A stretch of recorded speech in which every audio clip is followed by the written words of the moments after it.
السلام عليكم ورحمة الله وبركاته. نحمده ونصلي على رسوله الكريم. أما بعد فأعوذ بالله من الشيطان الرجيم. بسم الله الرحمن الرحيم. يرفع الله الذين آمنوا منكم والذين أوتوا العلم درجات. وقال النبي صلى الله عليه وسلم: خيركم من تعلم القرآن وعلمه. بارك الله لنا ولكم في القرآن العظيم ونفعنا وإياكم بالآيات والذكر الحكيم. অধ্যকার আজকের আলমারা কর্তৃক আয়োজিত বার্ষিক ইসলামিক সাংস্কৃতিক অনুষ্ঠানের মহামান্য সভাপতি, দক্ষ উপস্থাপক, অসুনামধন্য ন্যায় বিচারক, অস্বাগত অতিথিবৃন্দ এবং আমার সামনে প্রাণ প্রিয় সাথী ভাইরা, সকলকে জানাই আমার পক্ষ থেকে আন্তরিক মুবারকবাদ ও প্রাণঢালা অভিনন্দন। সম্মানিত উপস্থিতি, আপনারা নিশ্চয় অবগত আছেন যে আজকের ইসলামী সাংস্কৃতিক অনুষ্ঠানে বাংলা বক্তৃতা গ্রুপে বিষয় নির্ধারণ করে দেওয়া হয়েছে, আর তা হলো সভ্য সমাজ বিনির্মাণে কওমি মাদ্রাসার অবদান। বিষয়টি অত্যন্ত সময়োপযোগী, এদিকে আমি এক নগণ্য, তাই আল্লাহ তাআলা যদি তৌফিক দান করেন উক্ত বিষয়ের উপর দুই চারটি কথা বলে আমি আমার বক্তব্য শেষ করব। ওয়া মা তাওফীকি ইল্লা বিল্লাহ। প্রিয় উপস্থিতি, সভ্য সমাজ বিনির্মাণে কওমি মাদ্রাসা কি অবদান রেখেছে তা জানার পূর্বে কওমি মাদ্রাসা প্রসঙ্গে কয়েকটি কথা জানতে হবে। তা হলো কওমি মাদ্রাসা কি এবং কাকে বলে এবং তার সূচনা কোথায় থেকে শুরু হয়। তারপর জানবো সভ্য সমাজ বিনির্মাণে কওমি মাদ্রাসা কি অবদান রেখেছে। আসুন জেনে নেই কওমি মাদ্রাসা কি। কওমি মাদ্রাসা বলা হয় ঐশী চেতনা ও বিশ্বাসের বাতিঘর। হেরা গুহায় নবী সাল্লাল্লাহু আলাইহি ওয়াসাল্লামের উপর নাযিলকৃত যে নূর আসহাবে সুফার মতো বর্তন হয়েছিল, বর্তমান কওমি মাদ্রাসা হচ্ছে সে নূর, অর্থাৎ ইলমের দ্বারকবাহ। কওমি মাদ্রাসা কাকে বলে?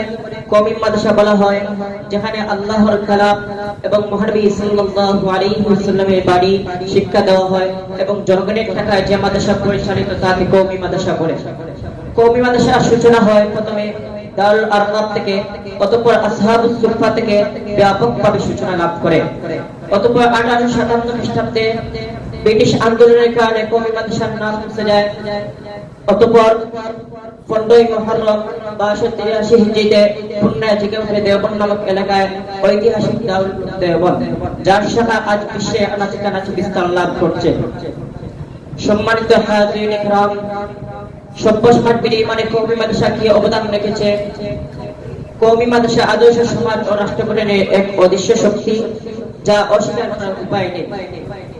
পাক উপমহাদেশের সব কওমি মাদ্রাসাগুলোতে কোরআনে বর্ণিত 4টি বিষয়ের উপর শিক্ষা দেওয়া হয়, আর তা হলো কোরআনুল কারীম শুদ্ধভাবে পাঠ করা, আত্মশুদ্ধি অর্জন, কোরআনুল কারীমের সহিহ ব্যাখ্যা প্রদান, হিকমত তথা রাসূল করিম সাল্লাল্লাহু আলাইহি ওয়াসাল্লামের সুন্নাতের উপর বাস্তব অনুশীলন।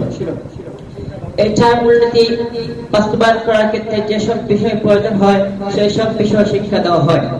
এই 4 মূলনীতি উপর শিক্ষা গ্রহণের ফলে একজন আদর্শ মানুষ ও সুনাগরিক হিসেবে ফিরে যায় সমাজের বুকে।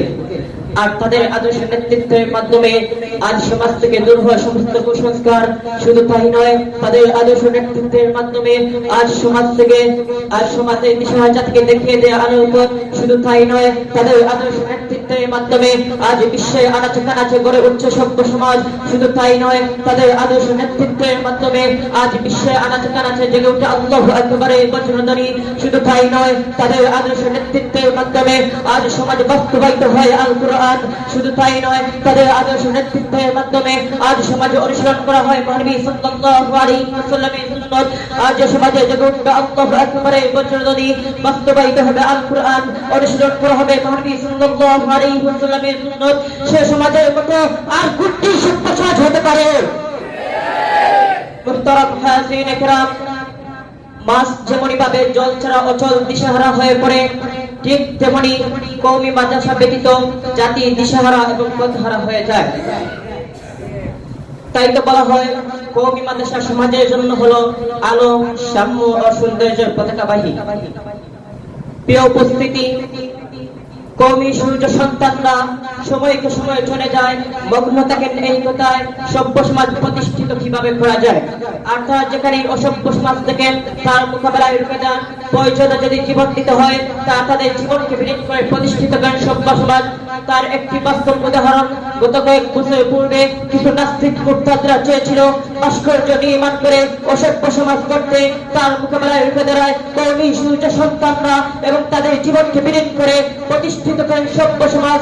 লক্ষ্য করুন মাওলানা ইলিয়াস রাহমাহুল্লাহর দিকে, তিনি সময়কে সময় ব্যয় করেছেন মানুষের পিছনে, তিনি সময়কে সময় ফিকির করে একটি সংগঠন প্রতিষ্ঠিত করেছেন, যে সংগঠনের উপরে আজ বিশ্বে আনাচে কানাচে অমুসলিম মুসলমান হচ্ছে, যে সংগঠনের উপরে আজ বিশ্বে দিশাহারা থেকে দেখিয়ে দিচ্ছে আলোর উপর, যে সংগঠনের উপরে আজ বিশ্বে আনাচে কানাচে পৌঁছেছে দিনের তাবলীগ।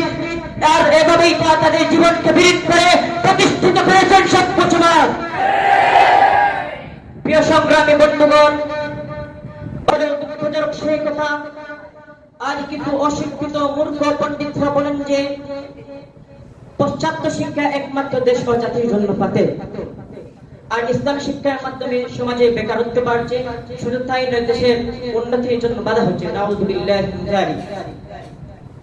অথচ আমরা স্পষ্টভাবে দেখতে পাচ্ছি পাশ্চাত্য শিক্ষার মাধ্যমে জাতিকে গরুর ডাক, হাঁসের ডাক, মুরগির ডাক, বেঙ্গির ডাক, কুত্তার ডাক ইত্যাদি উপহার দিচ্ছে, কিন্তু ইসলামিক শিক্ষার মাধ্যমে সমাজে হারাম করা হয় সর্বপ্রকার অনাচার, অবিচার, জুলুম, নির্যাতন, আত্মহত্যা, মানুষ হত্যা, শিশু হত্যা ইত্যাদি। সুতরাং যে যারা কওমি মাদ্রাসা নিয়ে ষড়যন্ত্র করবে, কওমি মাদ্রাসার সন্তানদের প্রতি ভিন্ন দৃষ্টিতে তাকাবে, আমি তাদেরকে হুঁশিয়ার করে বলতে